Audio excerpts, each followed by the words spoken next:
Okay, we're kind of running behind time, but I know you guys have been sitting for quite a while. As I said, if I'm on stage, you're going to stand up. So I want you to just stand up on your feet. We're not going to move around. Just get up, please. Awesome. Okay, I'd like for you to put your hands up straight and call the rain. Call the rain. Okay, we want sunny weather, but I'm just using that as a... All right. All right, and to the sides, give yourself some space. All right, all right, all right. Swing around a bit.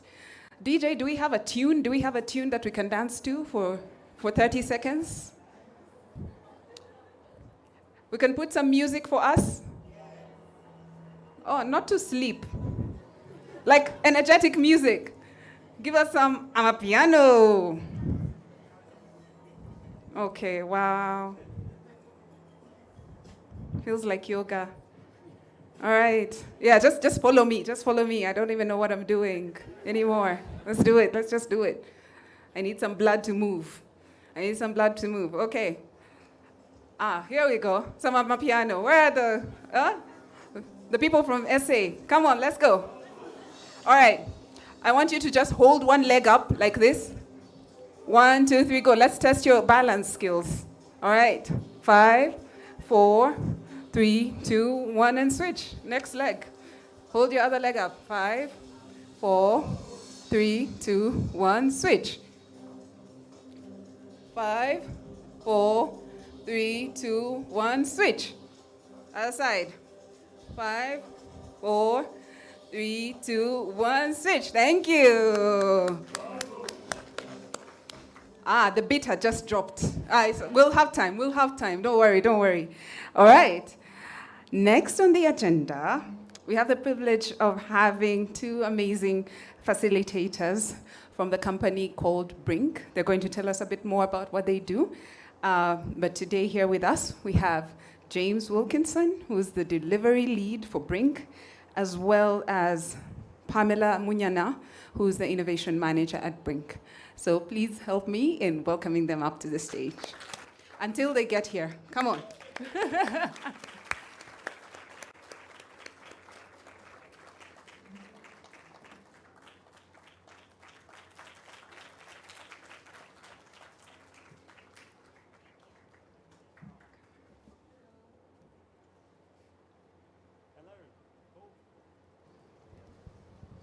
Hello. Hello. Good morning. I said good morning. Good morning. How are you? Good. We're very excited to meet you. And yeah, really excited to be in front of such a talented group of future stars in the world, whether they're your entrepreneurs or you go somewhere else in your life. We're excited to be with you, and we're excited to be speaking with you. And we're excited to be speaking with you about global leadership and what we know about that and what we can talk about over the next 45 minutes. So very excited to talk through all of that with you. Are you all excited? Just one person is excited here. Are you all excited? Voila. So actually, they're asking us to move this side. So I think we'll start with introducing Brink, and I think James will be the right person to introduce Brink. Then we'll go ahead and introduce ourselves as well. But we are happy to be here. We love being with all of you, and so yeah, James will introduce Brink. Okay, so Brink is an organization. We're a consultancy that works in innovation, and we work with entrepreneurs, innovators across the African continent. We've worked with over 100 over the last 4 years. We help design funds and funding pipelines for innovators who are developing ideas and looking to scale them. And then we provide support, mentorship, and advice and champion innovators that we work with and entrepreneurs that we work with as they test their ideas out. And we work a lot in the realm of experimentation and testing. So we help get into real world testing of ideas, seeing how they work, how they don't work, and what we can do about that and what we learn. So yeah, that's our role, and we're based in a few countries, the UK, but then also Kenya, South Africa, and here in Rwanda, where we're a team of 5. Munyana joined us just 2 weeks ago, actually. So give her a big round of applause as our latest joiner. And yeah, as Maria mentioned, I'm a delivery lead at Brink, which means I provide project management support on some of our work. And I'll allow Munyana to introduce herself. So as you can see, my name is Munyana Pamela, but I prefer Munyana. So if you see me outside, just call me Munyana. And I've been working in Rwanda for the past 6 years, actually. And before that, I wasn't here. But before joining Brink as an innovation manager, and what I will be doing with innovation manager and what I'm already doing is coaching organizations, which is a work I've been doing for the past several years. I've worked not just in Rwanda, but globally with social enterprises. And what I love doing is actually supporting entrepreneurs. So before joining Brink, I was with Jasiri, so I was working with Chusa, was just here. And I was leading the Global Entrepreneurship Week for a couple of months. And before that, I worked with a lot of organizations, Women for Women, but also Idea for Africa, that used to lead the Global Entrepreneurship Week here in Rwanda for many years. And so, that's an Idea for Africa was all about fostering an entrepreneurial culture in Rwanda. And so, as you can tell, I love everything that has to do with entrepreneurship. And so, happy to be with Brink. You can go ahead and introduce yourself. Yeah, so I'm James Wilkinson, and I've worked with Brink for a few years, initially in the UK and now in Rwanda. I also was an innovation manager once, so spent a lot of my time coaching innovators, entrepreneurs, including some here in Rwanda. And now I'm more in the phase of setting up teams within Brink as we grow across the continent and continue to do some of the work that we've been privileged to do with innovators here in East, Southern and Western Africa. So we'll now go to the topic, which is global leadership, and I'll ask Munyana to kick us off. Yeah, just one thing that I didn't mention, I'm also an entrepreneur. So as you can see, I actually started an organization called Rera. I'm a mother of a 3-year-old. And so I'm very passionate about women empowerment as well, but specifically mothers, because I think they don't get a lot of support. So I'm an entrepreneur. If any of the entrepreneurs that are here, I feel you. I know the difficulties. And so we are going to talk about leadership as an entrepreneur, but not just leadership locally, but also globally. How do you set up yourself as a global leader, even starting in a country? So we are going to start. First, I'd like to hear from you. What comes to your mind when you think about global leadership? You can take 3 minutes or 2 minutes to draft down. You can exchange ideas on your table. Then I'll probably, pick on people if they're willing to. Just 2 minutes, 2 to 3 minutes. We're in a classroom now.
Are we done? Few more minutes? 1 more minute? Okay.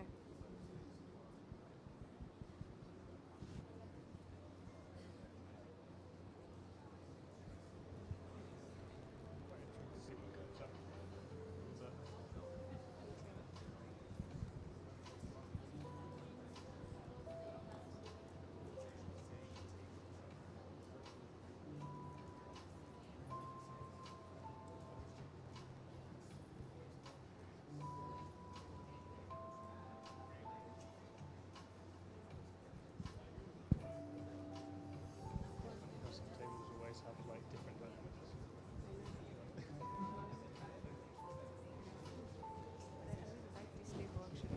Oh, this one. Yeah, they seem comfortable.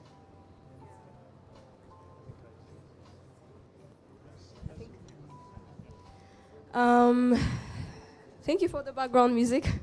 That was helpful. Yeah, so I'm going to pick randomly a table. You are all quiet. I'm assuming you're done. So can any volunteer tell me about global leadership? Yes?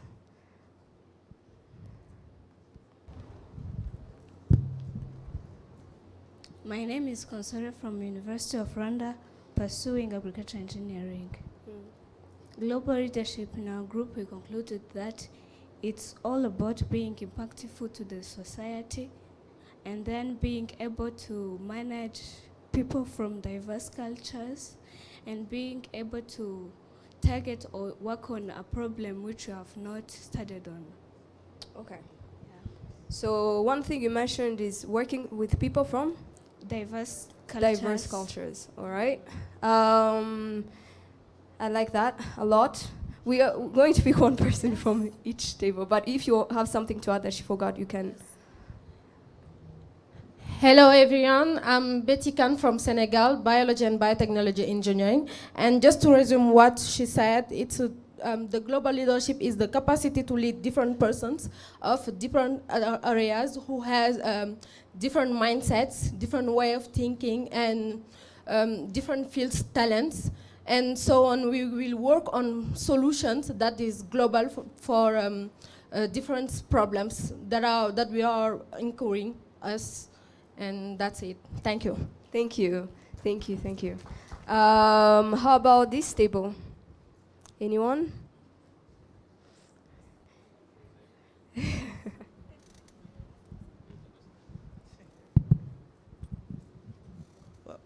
Hi, we believe on our table that global leadership is the ability to create, connect, and contribute to the economy and work with people, as she said, with different backgrounds and expectations and mindset than you, but use all of that collectively to deliver value. Perfect. Thank you. That table. So on our table, we believe that global leadership is the ability to be able to create like cross-cultural incentives, like if I can call it, like impact, and be able to motivate people and influence people across all borders. Yeah. Okay. So a few things that I'm already hearing. People from different cultures. So leadership across cultures. Second, impact. So, developing a product or a service to have the right impact, depending on the context, I'm assuming.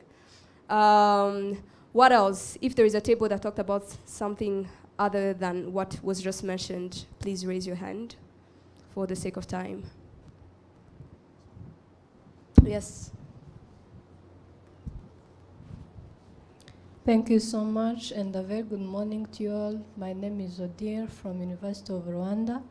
Another thing I can add, it is a global leadership is like being a water. If you put water into this colorless bottle, it could be a colorless too. If you put it in a white cup, it could be a white. If you put it into a red cup, it could be red. So if you want to apply a global leadership, you might be like that. If you're in Rwanda, you have to study Rwandan cultures, their understandings, their behaviors, so that you can meet with us, you can fit with us, with everybody. So if you are in USA, you can be like that also. So that's it. Thank you. All right, thank you. Anyone else? No? Okay. So I think still that was about cultures. I like the metaphor though. I really liked it. So we're talking about cultures and impact.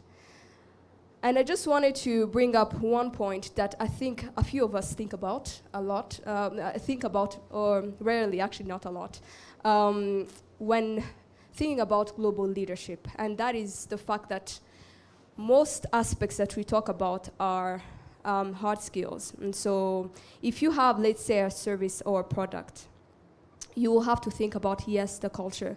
But there are other nuances that you have to think about. And one being, it's not, yes, it's about cultures, but second, it can be about different demographics, for example. And so gender can be one of those. That is also diversity, right?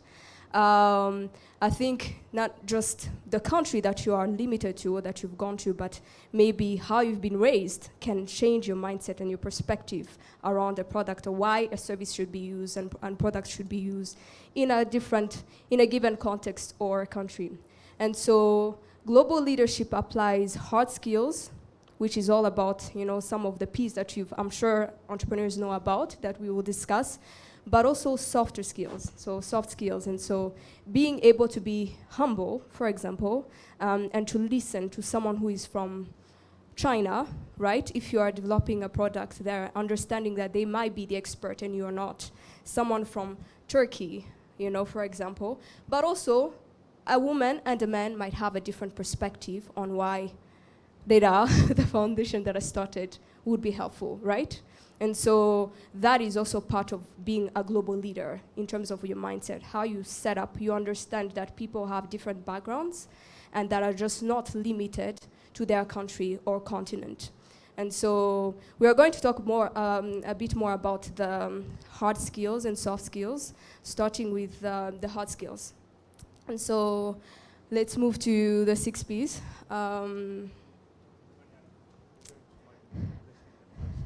Oh, yes, okay. Yes, actually soft skills first. Yes. So, yes, as Mignana said, there's a few different things that we sort of build up to global leadership. And a lot of the things you mentioned are around understanding different cultures. And when we say, what does it mean to understand different cultures, one of the things we think is a real meta skill, a foundational skill to that is listening. And our first exercise is going to be as simple as that. It's going to be an exercise about listening. And we're going to look at how you can listen deeply, actively to each other. Because that skill is sorely underrated in business, in entrepreneurship, because there's a really big difference between just sort of listening to what someone's saying, but thinking about what you're going to say in response, and really deeply listening to someone. So, I'm not sure if this is working. You can go to the next slide if I'm...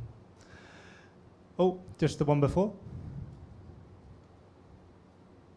Great. So, I'm not sure if people have heard of the levels of listening, levels 1, 2, and 3, but this is a useful framework for thinking about listening. Listening in level 1 is something I'm sure you'll be aware of, is when someone's speaking to you, and as they're speaking to you, you're thinking about what you're going to say in return. Your thoughts are going through your head as they're speaking to you. And we call that level 1 listening. And level 2 listening is when someone's speaking to you, and those thoughts aren't running through your head. You're really engaged in the words that are coming out of their mouth, and you're just taking them in. And level 3 listening is listening to the broader environment. So if you're listening to your team have a debate about an idea, you're trying to understand what's going on in the room. Are you seeing a positive energy between people? Are you seeing some conflict? Are you seeing some differences in opinion that need to be aired? These are the 3 levels of listening. And I find it a very helpful framework for myself when thinking about conversations with teams, with innovators, and really just trying to remind myself, am I listening to this person right now? Or am I listening to myself? And we do it all the time. You can't always be in that level 3. Sometimes you will be in level 1. The trick is to know and be aware of what level of listening you're in. So there's a few things here on the slide which we'll share around what you look out for when being an excellent listener. But the exercise we're going to do is going to be level 2 listening. And hopefully the next slide comes up. But the activity, whilst the slide moves, you're going to go into pairs or threes if pairs doesn't quite work. And one of you is going to speak for 2 minutes. And you're going to speak for 2 minutes about your story. You can take that wherever you want, your story. It's for you to talk about for 2 minutes. The other person is going to listen. And you're not going to nod, you're not going to go, you're not going to go, oh, that's amazing, when someone says something. You're not going to interrupt, you're just going to listen. And you'll do that for 2 minutes. And then we'll call time, and then the person who's been listening will share back to the other person what they learned about that other person. Something new, something exciting, something that really struck them. It's as simple as that. So, if you can go into pairs, we'll give you 2 minutes. The second instruction, yes. The second instruction, you before that, the person who has been listening plays back or just summarizes what they learnt about the other person. So particularly look out for things that are new. So did you learn something new about that person? And share that back. Say, oh, I learned this about you, and that was really interesting. So does that make sense? Are we okay? Okay, so we'll let you know when 2 minutes is up, so go into pairs. If pairs doesn't work, you can be in threes and have 2 listeners. So I'll give you just 30 seconds to get into your pairs, and then when you're ready, 2 minutes.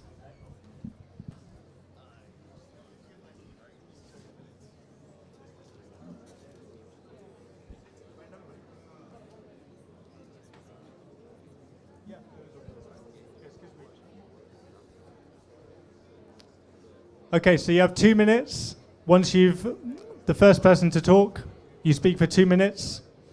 You can go.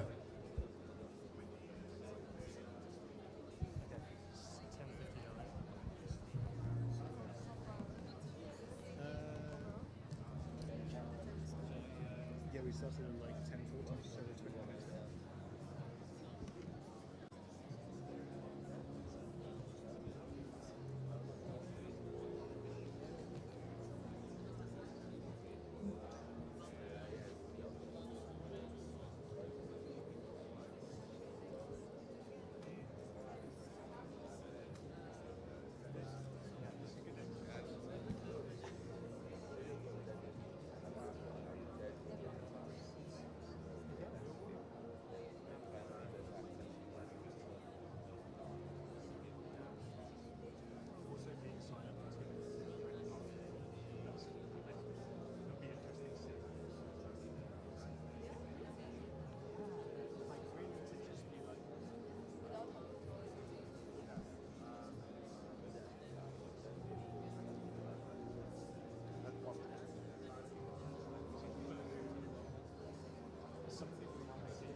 Okay, that's 2 minutes. So now time for the listeners to share back what they learned.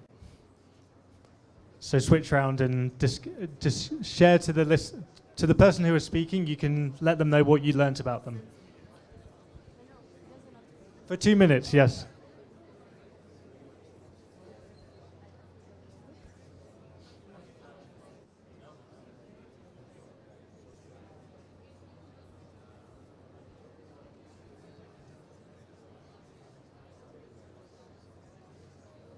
I think we have until 25 minutes. So I think we just have time.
Okay, that's 2 minutes. So we'll come back together now. Thank you for diving into that. Who was listening? How was that? Was it hard? Was it easy? Yeah? Did you enjoy it? What did you enjoy? Yeah? Yeah. Personally, I find it can sometimes be very hard to listen like that. So I'm impressed that you found it easy. That's great. You're already there. Yeah? So initially, I didn't find it easy at all listening. Please. Okay, hello. My name is Michelle Abiola from University of Lagos. Hello. So, if you ask Zeni, when she started, I was like, It was initially hard, but the moment I kept quiet and listened, I could actually, it was as if I was part of a story. So I was basically learning through her process, and it was very interesting. Thank you for sharing. And yes, it can feel really good to listen to someone like that. And it can, I'm wondering how it felt for the listener. Who was being listened to? Who was sharing their story? And how did that feel?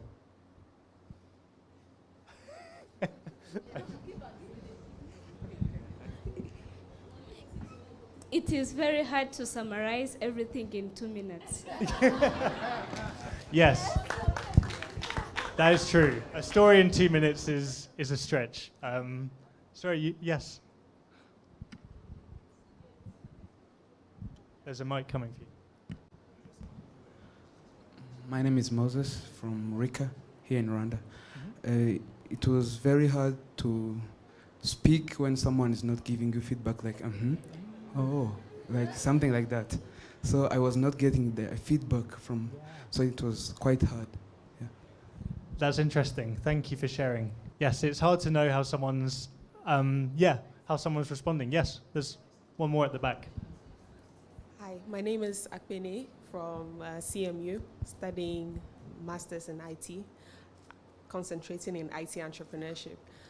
So for me, the lack of acknowledgement gave me a more reflective time. So I was looking into the ether and trying to concentrate on what it was I wanted to share. So it made me more reflective, not having to be distracted by the nodding or the So that was another point to his. Thank you. That's really interesting. And yes, we can be influenced by how people respond verbally or non-verbally to us. So keeping more neutral is can allow for that story to follow the direction the person wants to go. And it can take you to a different place, which can be challenging. So we have to be aware of all of these dynamics. I can see there's other thoughts, but I'm sure we can continue the discussion later. I'll move us through to the next, our next activity. But to summarize it, the reason we talk about listening is because being curious, being humble, being willing to really deeply listen to someone can really be a foundation of good leadership and great global leadership. And we have to practice it more when we're engaging with people from different cultures, different backgrounds. It becomes, I want to say doubly important, I think probably more than more than double. So that's why we started with listening, and that's why we think it is so important. Now we're going to talk about being curious, but being curious about a product or a service. So when you're an entrepreneur, how do you get curious about putting your product or service or idea in another market, in another context? And Mignana is going to take us through that. Can we move to the... okay, yeah, so, thank you. So this is the part I've been excited to get to. Do we have any do we have entrepreneurs in the room? Can you raise your hand? I'll be picking on you. Don't blame me.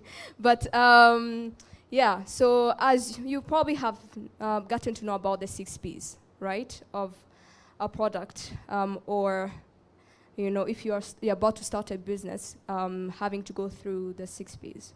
And so let me just, for those who haven't, go through the 6 Ps a bit. But in a broader system of factors, you have to understand that there are a few factors that will affect how your product or your service is successful in a given context. And the first one being obviously the product. What is the product that you're going to have or service that you're going to have, and how is it going to respond to the needs of the people? That would be the second.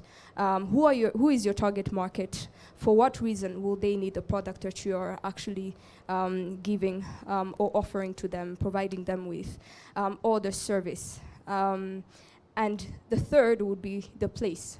So if, for example, we'll use different businesses in the room as case studies in a bit, but I'll use one of the businesses that I've told you about.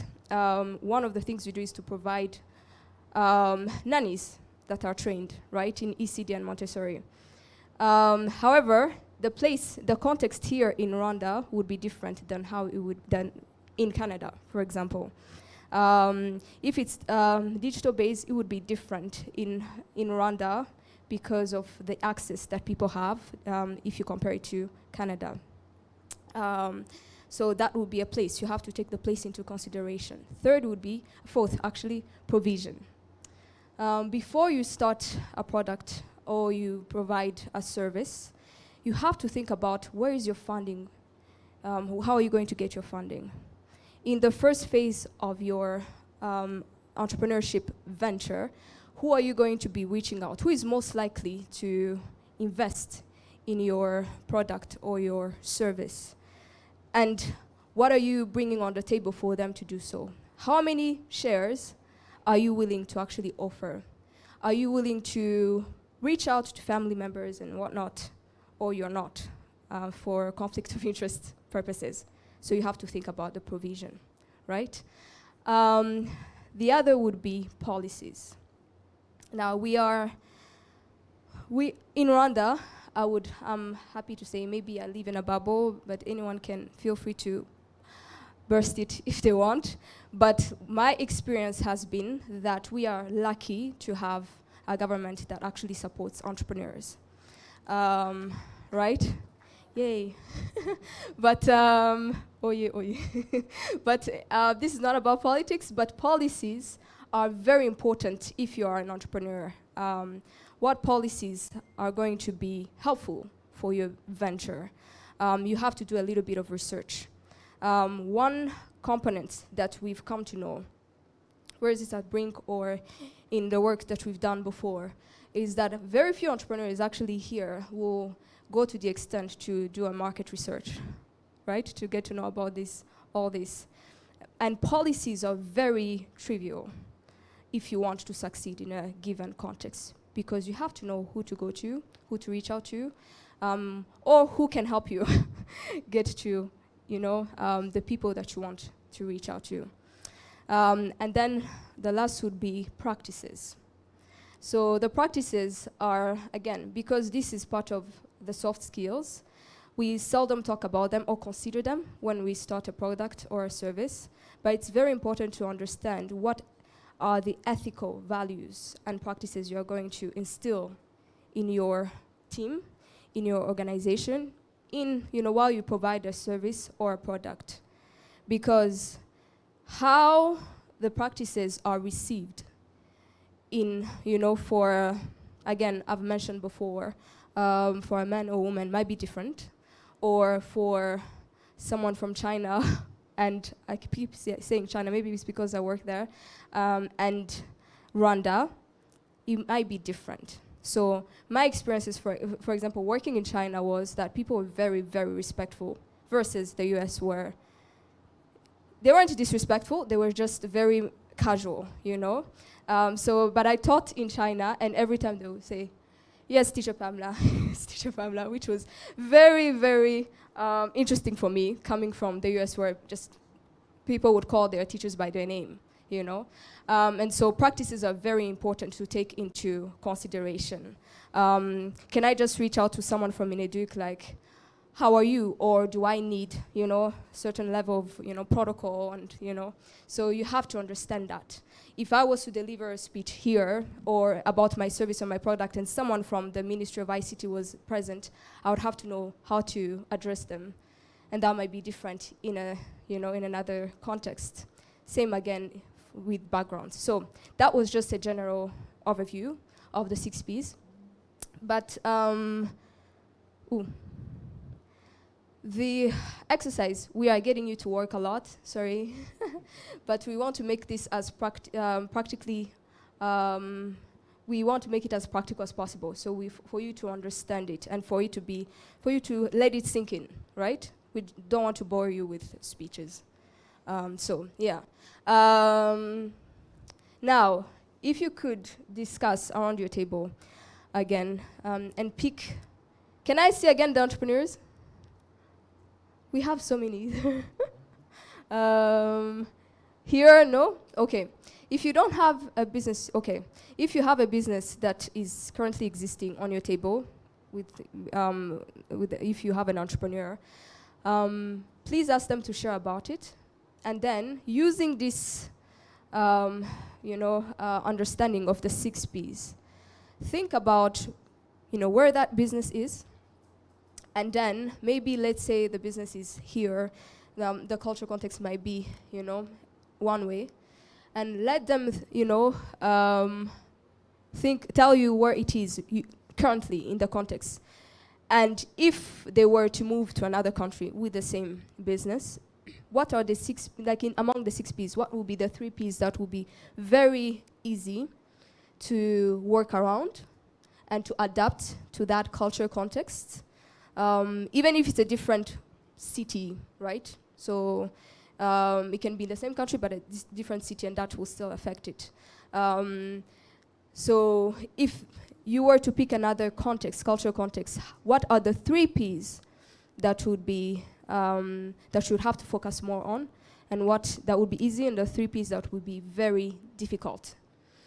Okay, does that make sense? All right, we start.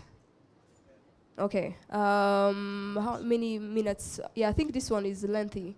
So, 10 minutes? 5 to 10 minutes? Yeah. Okay. On y va.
Bosnia, and everyone is very direct. So I found that was the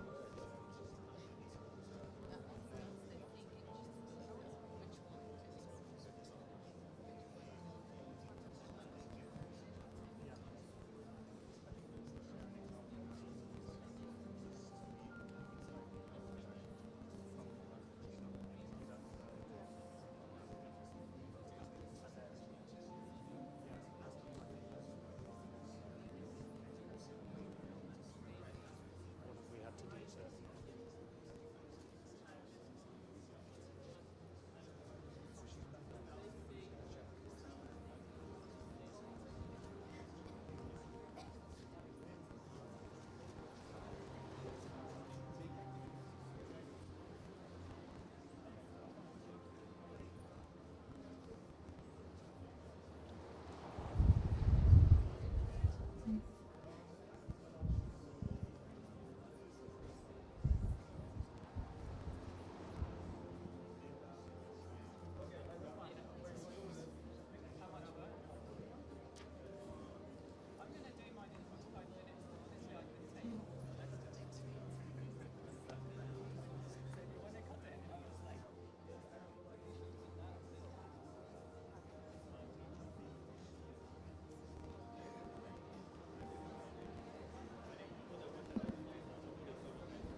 Sorry, quick one.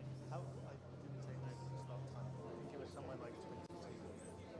So 25 past. Yeah. That's okay. Cool. That's fine.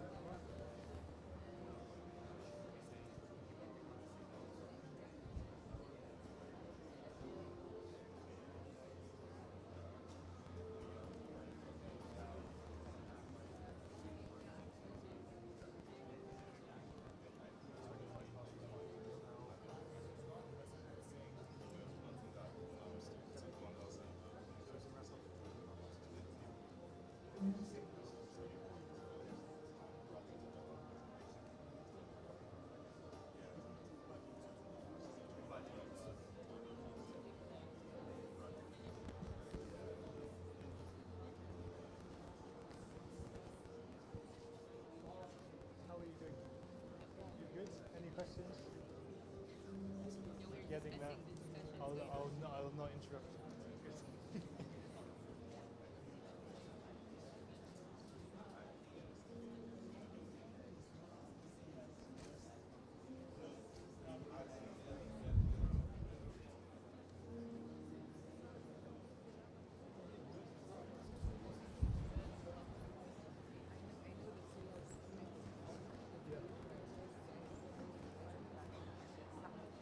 Which one? This row. Oh, from the yeah. Okay, we'll try and get some. Yeah, I'm not sure many. Sorry, that's school. It's fine. We'll get there. We'll get there.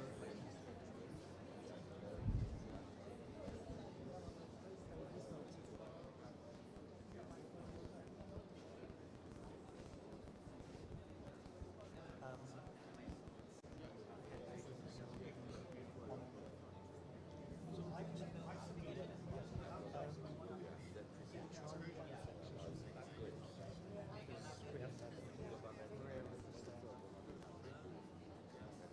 Yeah, let's just go to the back. You want me to do it? Or? Yeah, sure. You can do it. You've got it. I mean, it's basically just like, I want to know what they chose and why. I'll do that for the...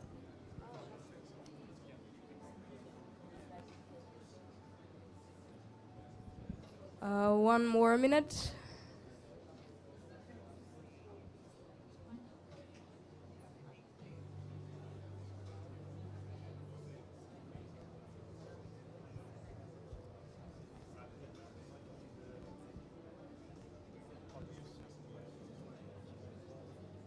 I want them to get what to write one book. We'll do that.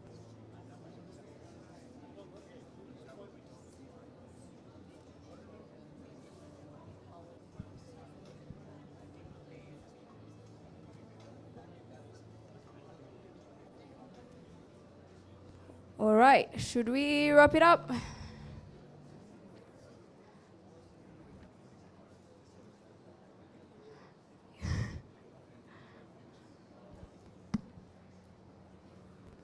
Do you need more time, or should we?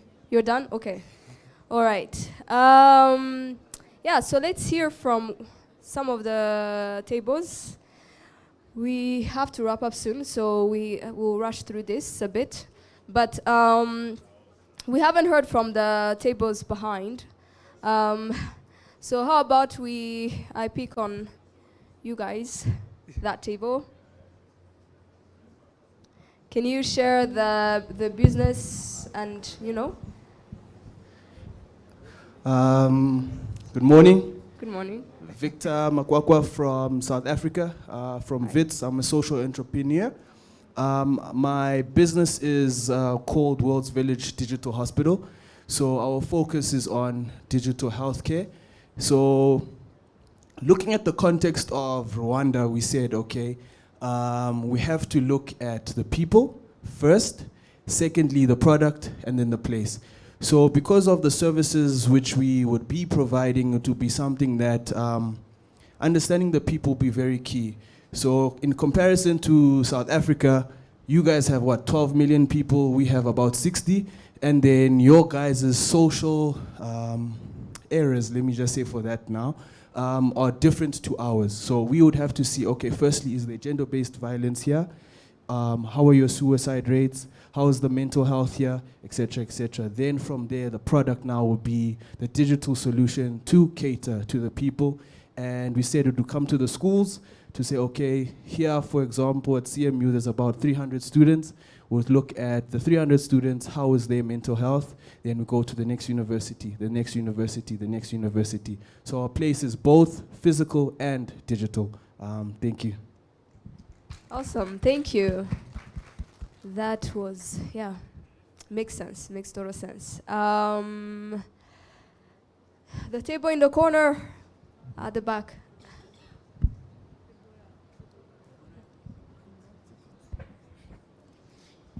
Good morning, everybody.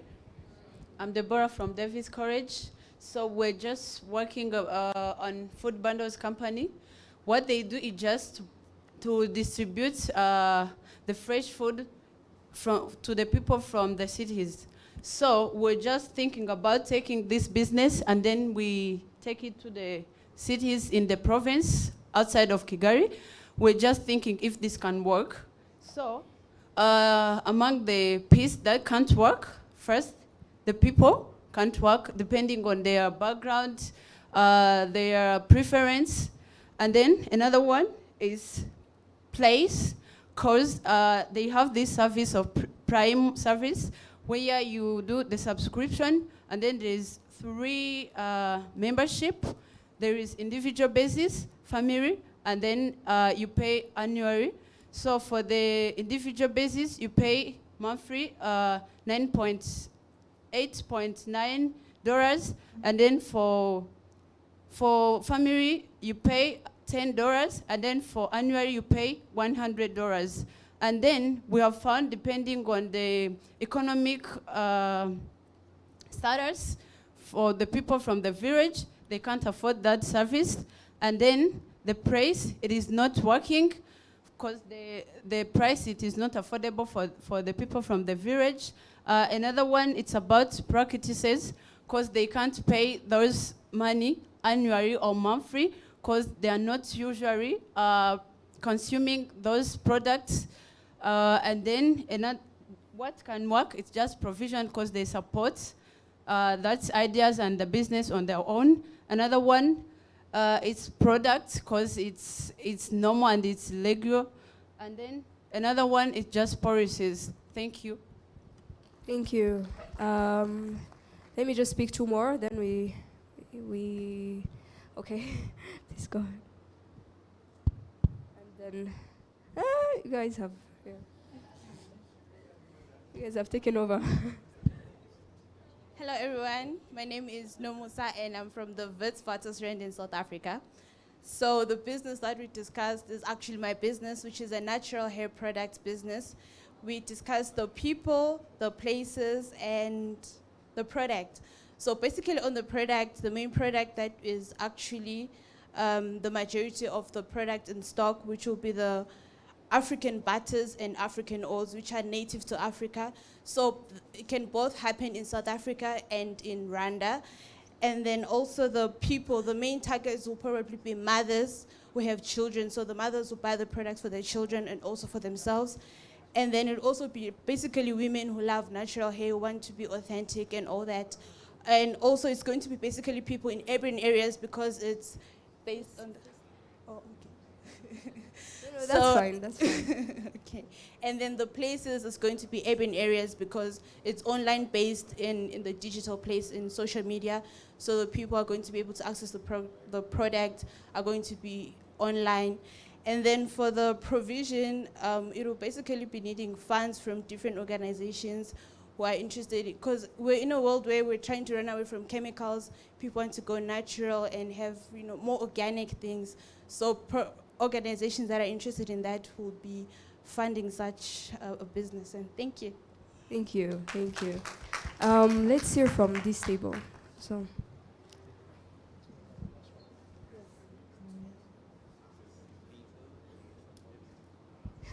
You seem unsure.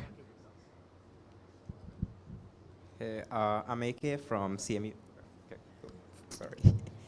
All right, so in this table we discussed an edtech solution for matching universities with students, essentially for admissions. And we decided that people, place, and the product is the most important thing. So the product is the most important thing because we would need to see how essentially people would use the product and reiterate on it and see if it's like a manual product or like a digital product and stuff like that. And for the people part, it was mostly because of how admissions happen in Rwanda. Like we don't really know that. Like that was our shift from place from like the US to Rwanda kind of a thing. And then policy was basically like how, I mean, we have no clue about the policies in Rwanda, I guess. So that's one of the most important things that we need to discover. Thank you, thank you. Unless there is someone who is dying to share. But yeah, otherwise we'll move on to the next session.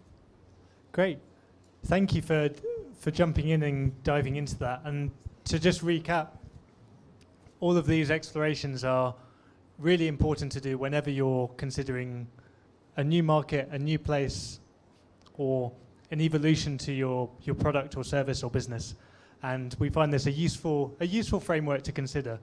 And something else you can look at is what's the evidence surrounding your idea that's already available in those markets?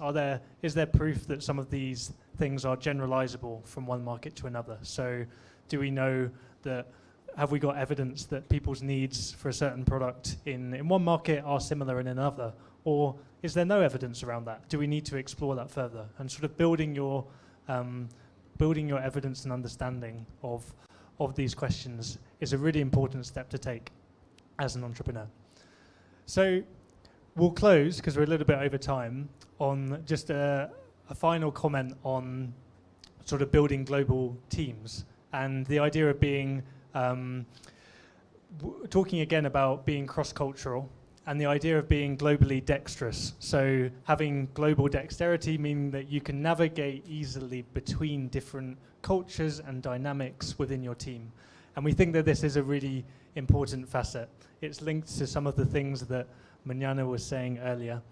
But what we've got on the right are, I'm not sure if anyone's heard of the culture code or the culture map, but this is a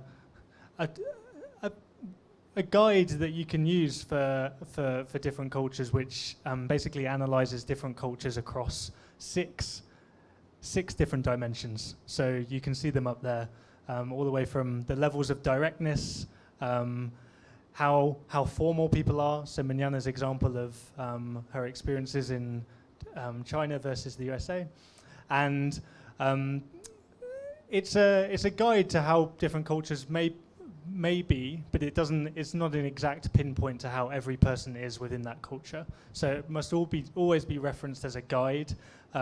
People always break the rules within their culture, so it doesn't mean just because you're from this culture you're always direct or not direct. It's just a guide that personally I found helpful for myself and for Brink as we've moved into new markets and new cultures. I gave a little example here. This is just a personal example about my personal comfort zone around being direct and that of my partner, who's from Bosnia. Her family is all from Bosnia in Southeast Europe, and Bosnian culture is very, very direct. And this was kind of my experience on entering a relationship with my partner. Was I experienced the Bosnian zone of appropriate behavior on the left, which is very direct, people talking very, very straight to you, and my own comfort zone, which was more on the right-hand side, a little bit indirect. And yeah, this was a challenge. And this kind of mapping I found helpful individually. And then also I found it helpful for Brink as an organization moving from the UK, which is where we are from, to working in Kenya and Rwanda and setting up an office here. We've had to have similar conversations as an organization of what has been normalized across our company from being from the UK, and what do we have to now adapt, and what do we have to really have open conversations about within the business about what is normal, what needs to change, and what needs to be adapted as we grow our team and as our team becomes more diverse.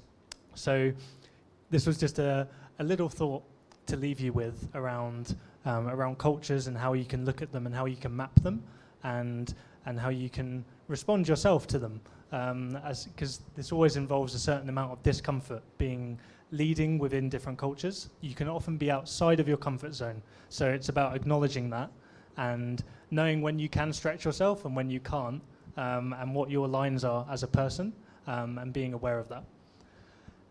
And that's it. That's our kind of three things: how to listen as a leader, how to look at it across your product or service, and how to look at it across cultures in your teams and reflect on your own preferences.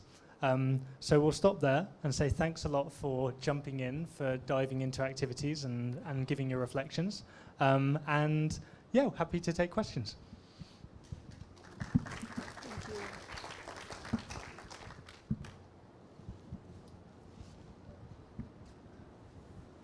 No questions? All right. Well, it was lovely being here. Oh, do we have a question?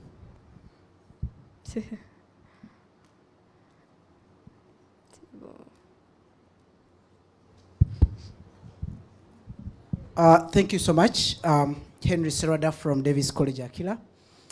My question is, most of the youth today have a challenge on the part of the provision. I'm looking at the 6 Ps, and I'm looking at the part of provision, funding, and how to get funds for them to kickstart. Despite of the fact that they're being mentored and hoped, very many have ideas, but the question is starting. What is your way forward, or what advice would you give them today on how best they can be able to solicit funds for them to start their ventures? Thank you. I'll start, and you can maybe add on. So that's the question of our generation, maybe the question of the era. I face the same problem. One of the things, I'm going to respond to you, but I'll start with one of the things that we believe in doing both in coaching organizations, but also in my experience in the Global Entrepreneurship Week, was to create a platform that was set in stone in Rwanda, or an infrastructure where entrepreneurs could go to. Right now, one of the main issues that we found was the issue of duplication. So you'll find that what Inhomoko is doing might be similar to what BPN is doing, for those that are familiar with those organizations. And so what we need is actually a platform where if an entrepreneur is within the second year of the venture, they know, okay, I need to go to Inhomoko versus BPN. And so what I would suggest or what I would advise any entrepreneur is actually first be curious about what the ESOs that are in the country are doing and what kind of support they are providing. And you'll find out that certain ESOs will focus on startups. So you have 250 startups, for example, in Rwanda. And others will focus on those that are scaling up, so to speak. So maybe BPN. If you have an organization and you want to be coached and you want to understand how to navigate, Brink would be one. If you want to actually go through the incubation phase or accelerator phase, you could go actually with just Siri, that was just right here. And one of the things they do is actually provide the resources you might need. So if you need to do a market research, they will provide resources to do that. So first is to be knowledgeable about your ecosystem. What are the ESOs that are in place and what kind of support can they provide? And then based on your 6 Ps, then make a choice. That would be my advice, but that's a very foundational advice. If you have to go more in depth, then that would be after that step. So, yeah. I'd just say that it's helpful to work backwards from what these funders are also looking for. So different funders have different priorities. There's the idea of having a yes if, and you say, well, what are the yes ifs from working with these funders at whatever the stage of funding it is, and saying, okay, well, if that's the requirement, how do I get there? Rather than building the product and then getting to that conversation and pitching it to funders, and maybe you've missed something that's important to cover to prove that it's a viable idea, that it's scalable, or that it has evidence of impact, which different funders prioritize in different ways. So I think acknowledging that early on, having early conversations to inform the work you do is also important. And I think that's part of the research part. I mean, market research is so important because you would actually avoid some of the mistakes otherwise you would, make if you just start. And so the evidence-based research is very important in, when it comes to actually reaching out for funding. You have to ensure that you provide evidence-based research, depending on your context. Yes. Hello.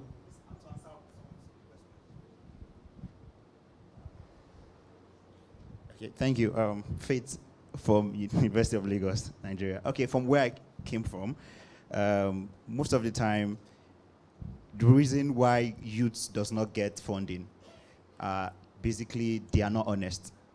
At times, they get the funding and they change their mind, start to do any other thing. So you have to be honest with yourself. Okay, because there are so many investors. So many people want to invest. They give you your terms and conditions. Okay, every month or every 6 months or per annum, you have to return this back. And at the end of the day, you find them wanting, you won't see them again. That's one part. Secondly, the way I started up was so funny. I did not go to receive funding from anybody. I sold my phone to buy my first manual machine. I said earlier that I'm a fashion designer. I sold my phone to buy a manual machine. And that machine has produced a series of industrial machines. So being honest with yourself is one. Being honest with the people that are trying to invest with you too is another. So funding is everywhere.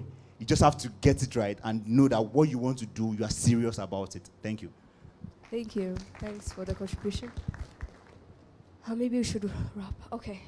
Last question. We are running behind. I'm Kwizera Mugisha from University of Rwanda in computer science. I am an inventor. I'm asking for those who invent new things, how can get funds to invest in their inventions? Thank you. Could you repeat that question? I don't think those who have invented something. Something new. How can them get funds to promote their inventions? Okay, all right. It's a good question. I don't think I have one specific answer other than going from invention to idea and moving out of the lab into the world is an important step to take. And if there are ways, I don't know the invention, so my first question is, I want to understand more about what the invention is. But if there are ways that you can quickly and cheaply just begin to test how that invention may work outside in the market, even with speaking to 5 people, or something very, very light touch, something very small, I would ask you, what's the smallest experiment or test you could run or make of that product with real users outside of a lab? Because when I hear invention, I think the hard step is from invention to then getting it to be an idea that's running in a real environment. So that's thank you. And what I'm thinking about, just to add on that, I'm thinking about one of the processes that we often mention, which is do, learn, and adapt. And so what he just mentioned about reaching out to 5 people, you don't want to start your invention and then go to, let's say, radio, Rwanda radio FM, or to just advertise about it. You want to first test it with a few people. If you want to have a soft launch, you can have a soft launch, and then maybe get testimonials, if it works. If you need to tweak certain functions of your product and features, then you have the ability to do that without risking your reputation as a business, so to speak.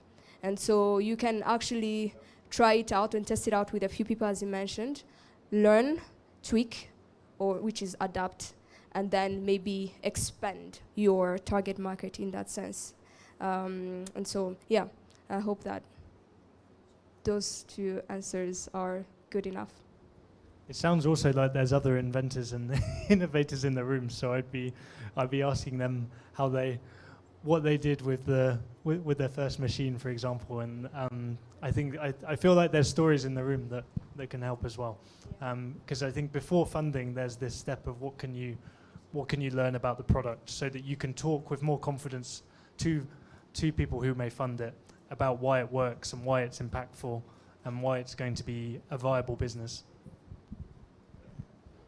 All right, thank you very much for receiving us. Thank you. Thanks, Mary.